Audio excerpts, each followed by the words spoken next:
Well, here we are standing at sea level on the road down to the Dead Sea. This is the highway from Jerusalem which leads down to the Dead Sea. We're going to carry on another 400 metres down below sea level. At nearly 400 metres below sea level, it is the lowest lake on Earth. The water has a salt content many times more than ocean water, giving it a much higher relative density. Oh, sort of chafe from walking. This means that objects float much higher than normal, as Jim, Tor, and Mark demonstrate here. This is the Dead Sea, also known in the Bible as the Salt Sea. As you can see at the edge of the lake here, just masses of salt. Because the salt content of the water is so high, as the water evaporates, it leaves behind these enormous salt deposits and huge salt crystals. That's just pure salt coming out of the water. The lake was once a lush and fertile valley. Large cities flourished nearby. Ron's research led him to locate the ashen remains of Sodom near the southern end of the lake, and nearby the ashen remains of Zoar, still visible after nearly 4,000 years. The distinct square outline of the city is still visible, as this colour-enhanced photograph clearly shows.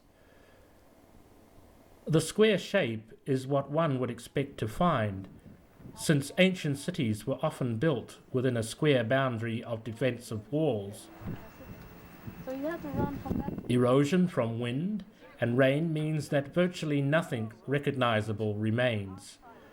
But these mounds are obviously anomalies, structures destroyed long ago.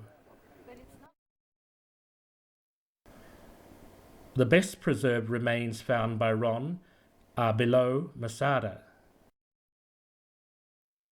Masada is the hilltop fortress overlooking the Dead Sea, 434 metres above the lake level. Directly below Masada are two well-preserved areas, believed to have been parts of Gomorrah.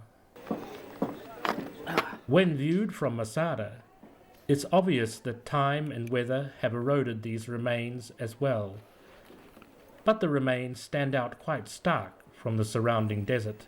Many others are now beginning to realise just what these formations represent. But I got no doubt it was a city. Yeah. And it looks very much like city walls, doesn't it? But Within these areas are many unusual shapes. These certainly defy attempts to explain their origin by natural causes. When examined closely, their uniqueness becomes even more apparent. Remarkable shapes can still be seen in the ash, such as this sphinx shape. Here we are standing in the ashen remains of what we believe is Gomorrah, and there's this odd singular shape standing up by itself. There's nothing anywhere around it. It seems to be on a bit of a rise. We believe this could have been a sphinx, perhaps guarding one of the corners of the city. Entering the remains, one is immediately impressed by the magnitude of them. These were big cities.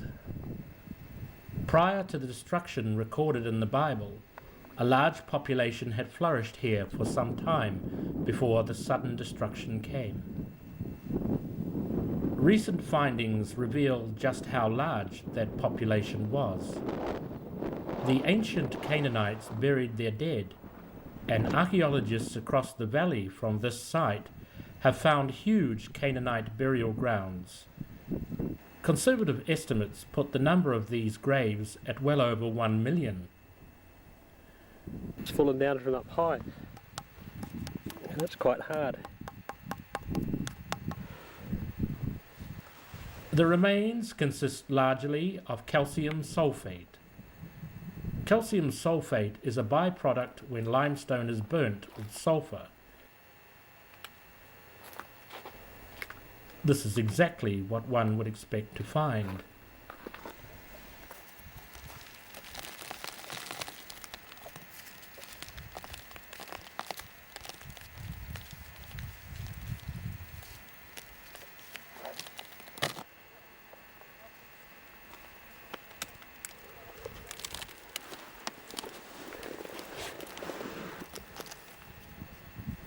This shows up in the ruins as alternating layers of pure calcium sulfate and calcium carbonate with silicates, remains of limestone and other materials used in the construction of these cities.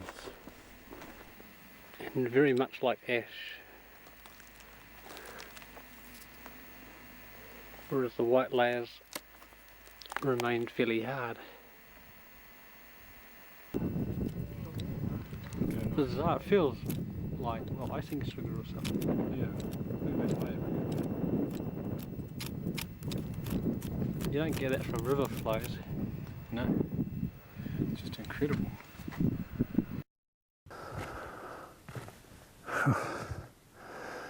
It's hot here out in the desert at the moment, even though the sun's barely up. Within these areas you find geometric shapes, which are obviously not natural. For example, this shape here, this building shape.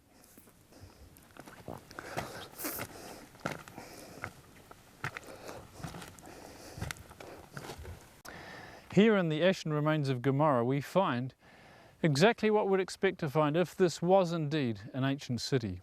We find geometric shapes, such as this tower here, or this ziggurat shape in the background. One of the best evidences though is the sulfur balls, and come with us now, we'll show you those right now.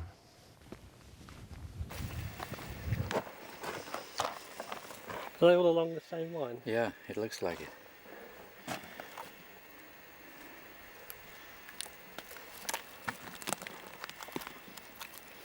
Okay, yep.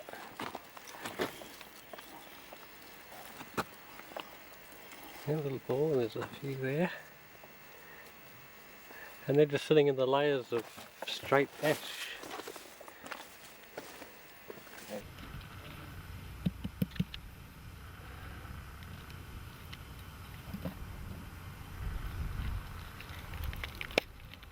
Look at that.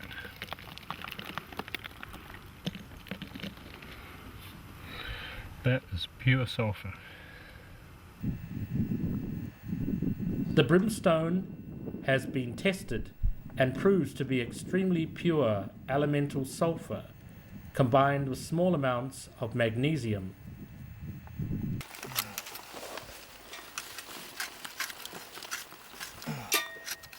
This will be a really nice sample.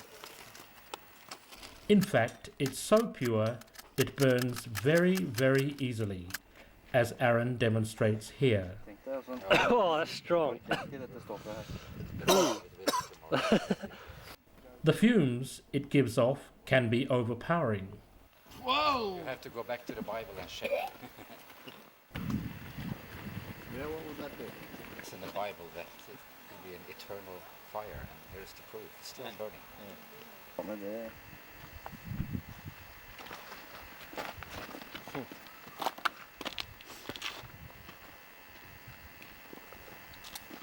be an eternal fire, and here's the proof. It's still burning.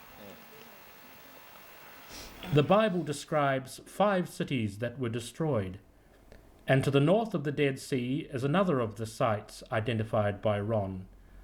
This one was the city of Admah. Again, the white ashen ruins stand out distinctly from the surrounding desert.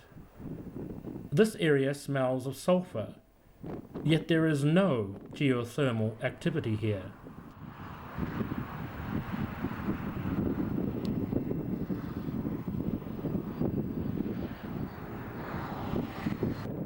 As with all sites examined, it is far above the Dead Sea, too high to attribute to sedimentary deposits from the lake. And again, symmetrical formations are apparent. For example, these rectangular shapes, which perhaps were once stone blocks. Where's that sulfur you found, the big bit? Here. Oh yeah? It's got a good bit. And brimstone is present in the ash.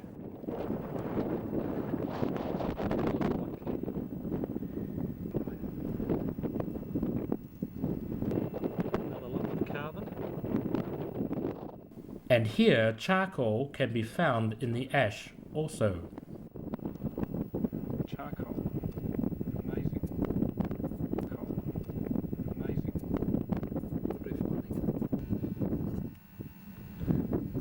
So you break that open. And there's some charcoal. Charcoal stuck inside it. Look at that, that's charred wood. That's definitely charcoal. The evidence found supports the biblical account of how these sites were destroyed.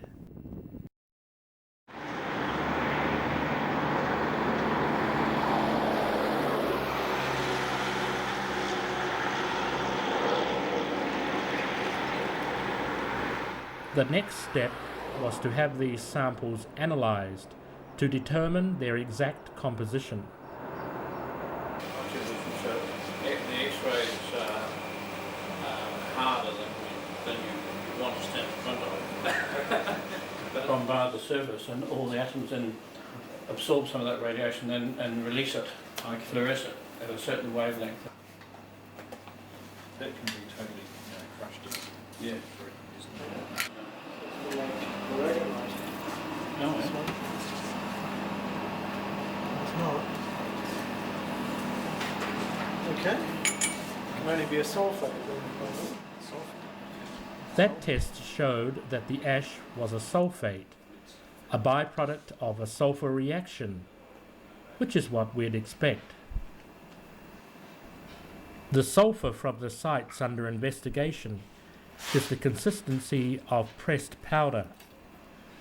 The sulfur from Gomorrah is distinctly different to sulfur found in geothermal regions, such as Rotorua in New Zealand.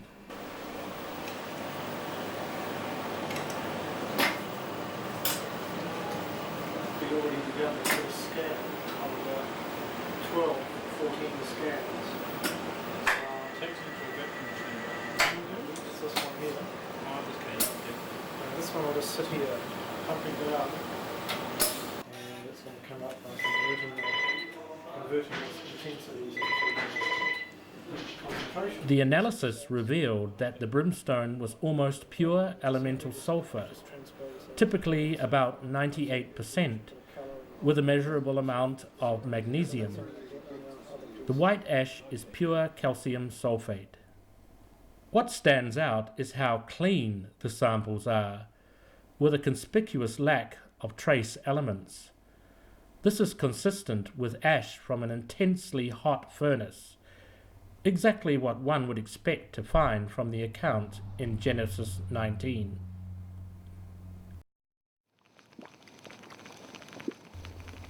Is it possible that the Dead Sea sites are the result of geothermal activity?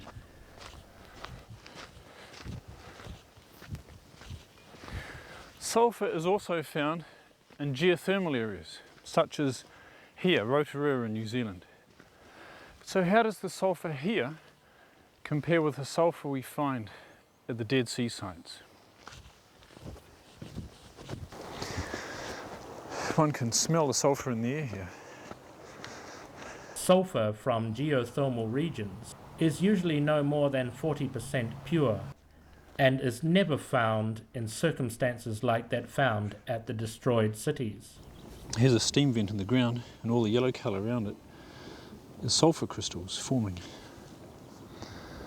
Sulfur from under the ground. Even though some of these places are called Sodom and Gomorrah, the sulfur here is nothing like the brimstone we find near the Dead Sea. It's this classic bright yellow colour. That indicates the crystal structure is rhombic, very different. The white colour of the sulfur is the result of it being exposed to high temperatures for a period of time, as happened at Gomorrah. The scenario is this: the cities, built of limestone, which is calcium carbonate, had sulfur and fire rain down upon them. The principal byproduct from this reaction was very pure calcium sulfate, which is what the ashen remains consist of. This is exactly what one would expect to find, based on the account in Genesis 19.